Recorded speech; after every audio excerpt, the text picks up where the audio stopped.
Assalamualaikum warahmatullahi wabarakatuh. Alhamdulillah, assalatu wassalamu ala rasulillah. La hawla wa la quwwata illa billah. Saya mendapatkan video kiriman dari teman saya, yaitu link dari Rudi S. Karim, ya, Bapak Rudi S. Karim. Dan sudah kita mengetahui bagaimana cara berpikir Rudi S. Karim, yaitu yang menamakan dirinya Kanal Anak-Anak Bangsa, ya. Itu nama YouTube-nya. Bagi saya memang cukup menarik dan sebuah tantangan untuk menjawab permasalahan yang muncul dari Rudi S. Karim, karena saya melihat Bapak Rudi S. Karim ini termasuk orang yang menggoreng, ya. Termasuk yang menggoreng Wahabi gitu. Bagaimana supaya permasalahan Wahabi ini terus menjadi sorotan, ya hampir sama dengan kelompok-kelompok anti Wahabi lainnya, termasuk liberal itu, ya, sekelas Ade Armando misalnya, itu kan sama. Apa yang digoreng oleh Rudi S. Karim ini, mari kita simak dulu. Ajaran-ajaran Salafi Wahabi, iya, yang menurut saya justru memecah belah kita sebagai umat Islam. Iya. Apakah Habib melihat hal itu? Jelas. Bahkan kalau saya sampaikan bahwa ideologi Salafi Wahabi, lebih tepatnya Salafi Wahabi, ya, itu saya katakan bahwa pemerintah harus berani menegur Majelis Ulama Indonesia dan harus membahas, mempertanyakan ideologi itu sampai sejauh mana, dan bila perlu dinyatakan tersesat dan terlarang, dan harus dibuat ketentuan yang khusus. Nah, pertanyaan saya terkait itu, mengapa Majelis Ulama Indonesia yang merupakan representasi umat Islam di sana, kalau merasa bahwa Salafi Wahabi itu membahayakan dan menyesatkan kita sebagai umat Islam, kenapa tidak berani melakukan fatwa sesat begitu? Karena pemerintah tidak berani menegur, tidak berani bertanya, tidak berani membahas dengan Majelis Ulama Indonesia. Kuncinya di keberanian pemerintah, bukan keberanian pemerintah. Tapi menurut saya benar ya, Salafi Wahabi itu sangat mengganggu keislaman kita di Indonesia. Jelas. Ini pertanyaan publik, Habib. Ya. Mohon mungkin dari Habib mungkin bisa memberikan penguatan gitu. Ya. Kenapa ya MUI, terus kemudian negara, pemerintah, juga ada organisasi besar seperti NU, Muhammadiyah, tidak terang benderang berani memberikan satu statement atau fatwa bahwa Salafi Wahabi dilarang karena apa gitu. Kenapa tidak dilakukan? Itu yang pertanyaan masyarakat gitu. Karena begini, posisinya mungkin bisa saya katakan, ya, yang dikategorikan tanda kutip ulama yang berada di MUI itu tidak bisa berbuat apa-apa, karena mereka itu 80% ulama tanda kutip di MUI itu 80% penganut Salafi Wahabi. Di MUI 80%. Ini agak tuduhan serius ya. Ini ada analisis yang iya, 80% pengurus Majelis Ulama Indonesia 80% itu menganut Salafi Wahabi. Iya. Akhirnya itu bisa menjawab keraguan kita, mengapa sampai saat ini MUI tidak berani mengeluarkan fatwa itu. Itu pernyataan miring dari Habib Syakur, ya. Kalau saya bisa menduga-duga Habib Syakur ini pendapatnya mirip orang-orang Syiah, atau kemungkinan adalah orang Syiah. Itu kalau melihat dari cara paparannya ya. Dua orang ini baik yaitu Rudi Eskarim dan kemudian Habib Syakkur, kalau melihat dari tata bahasanya berkaitan dengan ucapan-ucapannya, apalagi mengatakan kita, yang menyimpulkan kalau Wahabi itu adalah sesat gitu. Mengapa kemudian pemerintah diam? Mengapa kemudian pemerintah tidak berani? Indonesia ini yang pertama kita harus akui adalah, harus kita angkat, yang pertama itu Indonesia ini berada di bawah naungan Pancasila, atau dasar negaranya kemudian di bawah naungan Pancasila dan Undang-Undang Dasar 45. Itu yang pasti. Dan di dalam Undang-Undang Dasar 45 semua golongan itu hidup, termasuk orang-orang Syiah di Indonesia.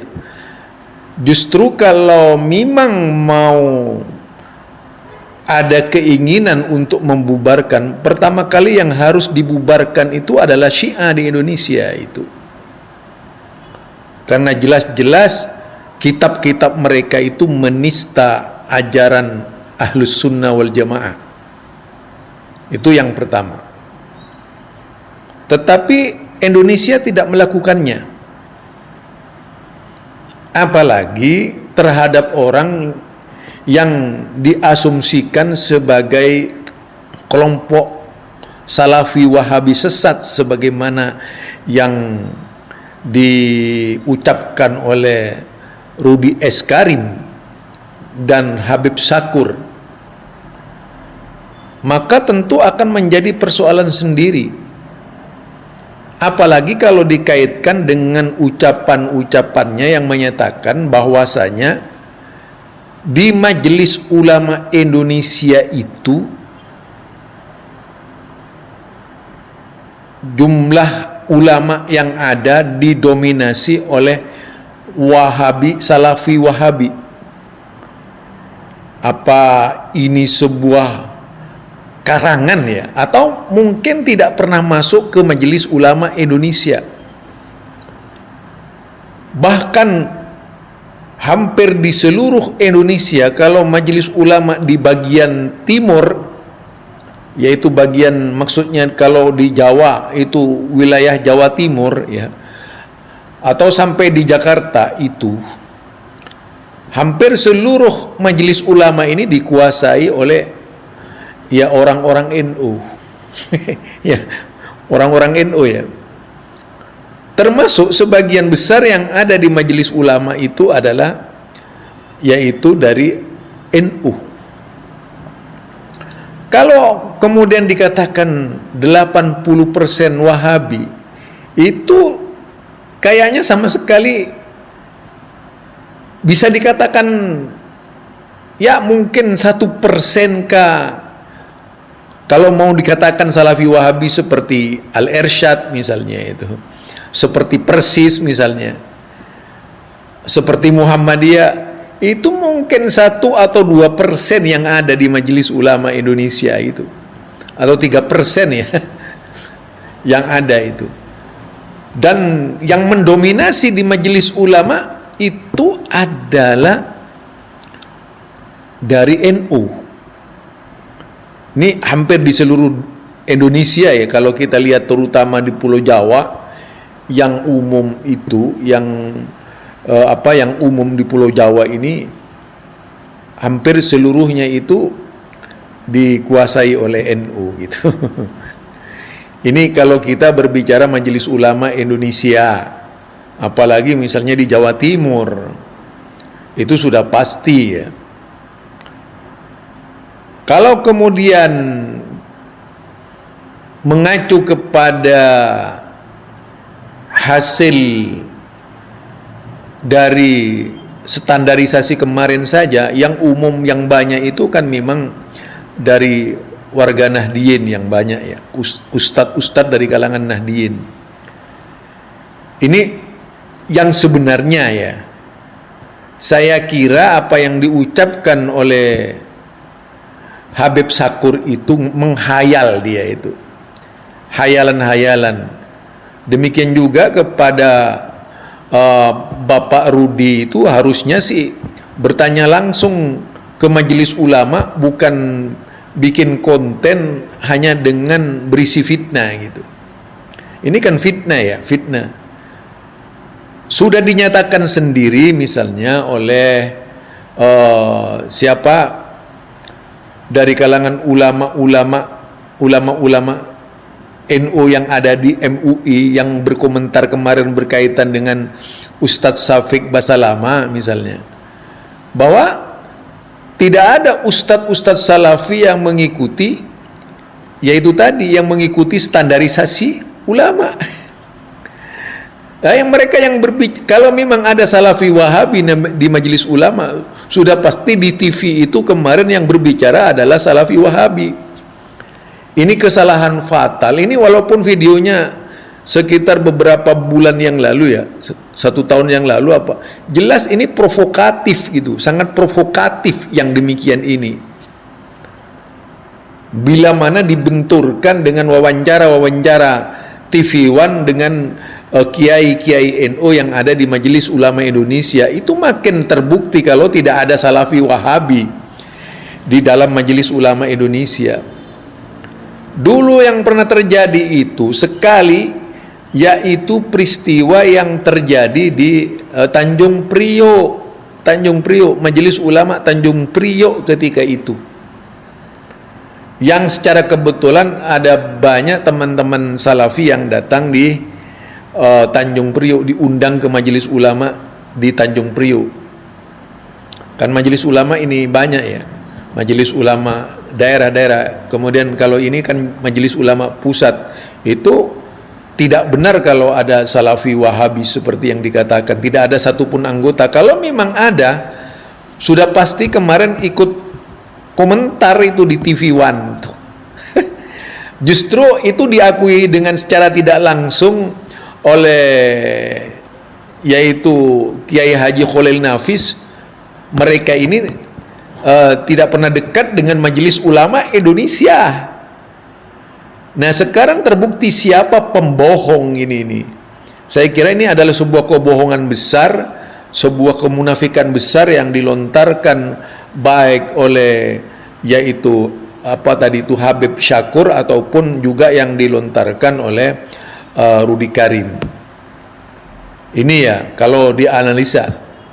Jadi menurut saya ini adalah sebuah hal-hal yang sangat provokatif, karena saya sendiri adalah seorang dai MUI ya, dai MUI yang kebetulan juga mendapat standarisasi dari Majelis Ulama Indonesia. Nah, saya kira media itu janganlah selalu menimbulkan konflik lah, jangan senang menggoreng permasalahan. Itu media apa hanya untuk ngonten saja gitu, yang pada akhirnya tidak melihat akibatnya. Yang retak itu anak-anak bangsa. Justru yang banyak di Majelis Ulama Indonesia itu adalah NU, Muhammadiyah, mungkin dari Persis berapa orang, dari Al-Irsyad, itu orang-orangnya, mungkin juga Al-Wasliyah, atau banyak sekali lah tokoh-tokoh yang masuk ke Majelis Ulama Indonesia itu. Jadi ini yang mungkin perlu ditelusuri lebih jauh. Jadi bukan hanya fitnah-fitnah yang ditebarkan. Sebaiknya untuk membuat konten ngecek dulu itu beritanya ke Majelis Ulama Indonesia agar kontennya itu bagus gitu. Itu nasihat saya kepada Bapak Rudi ya. Subhanakallahumma wa bihamdika asyhadu an la ilaha illa anta astaghfiruka wa atubu ilaik. Assalamualaikum warahmatullahi wabarakatuh.